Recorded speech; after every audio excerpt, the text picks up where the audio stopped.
projet renforcement de l'accès au droit à la santé sexuelle et reproductive des jeunes filles et adolescents des préfectures de Sotouboua et Mo au Togo vise à favoriser la jouissance des droits à la santé sexuelle et reproductive à 23 875 filles et jeunes femmes de 10 à 24 ans des préfectures de Sotouboua et Mo à travers l'amélioration de la disponibilité des services de contraception, la santé sexuelle des jeunes et des adolescents, le renforcement des capacités des jeunes filles et mères, notamment sur les violences basées sur le genre, la promotion de l'engagement des hommes et autres acteurs communautaires, la lutte contre les normes sociales défavorables aux filles et le renforcement des capacités économiques des jeunes filles pour les rendre autonomes.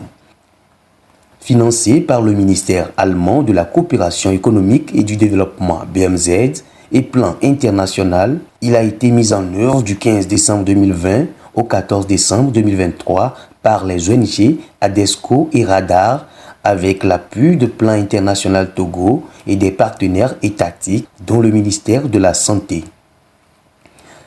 Ce 31 janvier 2024, la grande salle de conférence du Bar-Resto Seco dans la préfecture de Sotouboua a accueilli la réunion de clôture de ce projet, une réunion à objectifs multiples. Il s'agissait de partager les résultats du projet avec les autorités administratives et sanitaires, les acteurs communautaires et les participants, de rappeler les rôles et responsabilités post-financement et de partager un déjeuner de célébration de fin officielle du dit projet. La rencontre de Sotouboua a vu la participation d'autorités administratives et sanitaires régionales et préfectorales, d'ONG, d'autorités traditionnelles, d'ASC, des membres de COGES, de réseaux de groupements épargne, de papas champions et de membres de clubs d'enfants et jeunes. Une présentation a été faite sur les principales réalisations du projet, le niveau d'atteinte des résultats. Les acteurs ont été informés de leur rôle et responsabilités après la fin du financement. Les résultats obtenus ont été édités sous forme de documents remis à tous les participants. Au-delà de l'expression de satisfaction, les bailleurs demeurent en attente d'un engagement accru de la part des divers acteurs impliqués dans le projet. Nous partons avec un sentiment de satisfaction dans la mesure où les principaux objectifs du projet ont été réalisés. Nous constatons une amélioration de la connaissance des jeunes filles sur les questions de santé sexuelle, leur permettant de prendre des décisions responsables sur leur corps. Et non seulement au niveau des jeunes filles, au cours de cet atelier, les différents acteurs, que ce soit le service de santé, que ce soit du côté aussi des maires, des autorités préfectorales, nous avons vu un engagement pour travailler pour la pérennisation des acquis de ce projet. Les uns et les autres ont pris des engagements vu tout l'intérêt porté pour ce projet, et il y a l'aspect aussi de clinique mobile qui a pu permettre aussi d'offrir des soins aux enfants dans les coins les plus reculés. Et donc tout ceci au regard quand même de la satisfaction que chaque acteur a eu de ce projet. Nous notons l'engagement de poursuivre, et plan international, pour nous c'est important que nous puissions poursuivre dans la mobilisation des ressources pour renforcer les acquis et pouvoir toucher d'autres zones aussi qui ne sont pas jusqu'alors. Les autorités ont exprimé leur satisfaction à l'issue de cette rencontre, soulignant l'impact positif du projet sur la vie des jeunes filles et adolescents dans leur préfecture. Vous savez, aujourd'hui, la santé sexuelle, par la sensibilisation que tous les acteurs de plan international à travers les ONG ADESCO, Radar et les autres acteurs sur le terrain n'est plus un tabou. L'enseignement acquis est que désormais les enfants, les jeunes filles, voire les adolescentes sont plus ouvertes à exprimer leurs préoccupations sanitaires qui étaient souvent intimes pour pouvoir bénéficier des conseils et de prise en charge.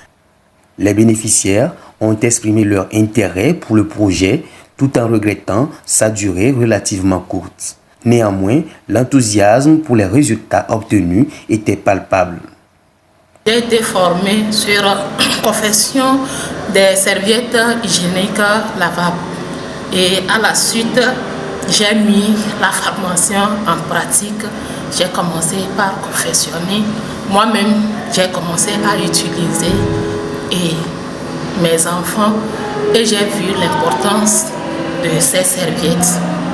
Et en 2022, il y a Plan Togo Atapamé qui m'a invité pour former 25 couturiers et couturières de la ville d'Atapamé et d'Amiens. Avant, je n'arrivais pas à compter mes règles.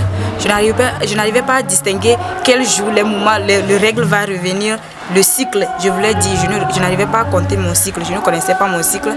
Donc, à travers le plan Togo, j'ai eu à arriver à compter mes jours. Et je n'ai pas eu honte encore parce que à travers ça, j'ai su que les règles menstruelles, ce n'est pas quelque chose de la honte, c'est naturel. Donc toute femme doit avoir ça. Maintenant, je n'ai plus honte et ça ne me renie plus. Peut-être lorsque je serai au service, ça va arriver subitement sans le savoir.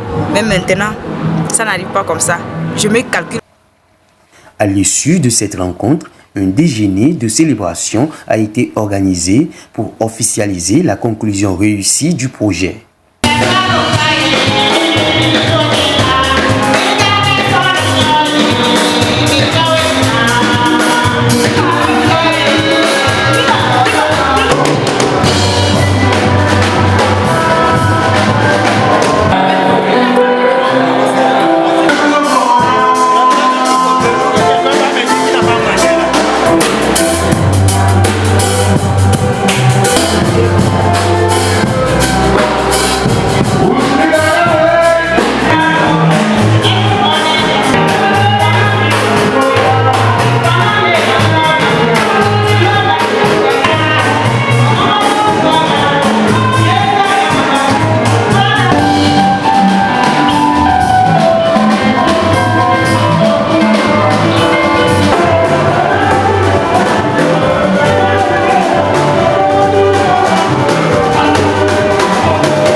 La clôture de ce projet marque un jalon essentiel dans la promotion de la santé sexuelle et reproductive des jeunes au Togo.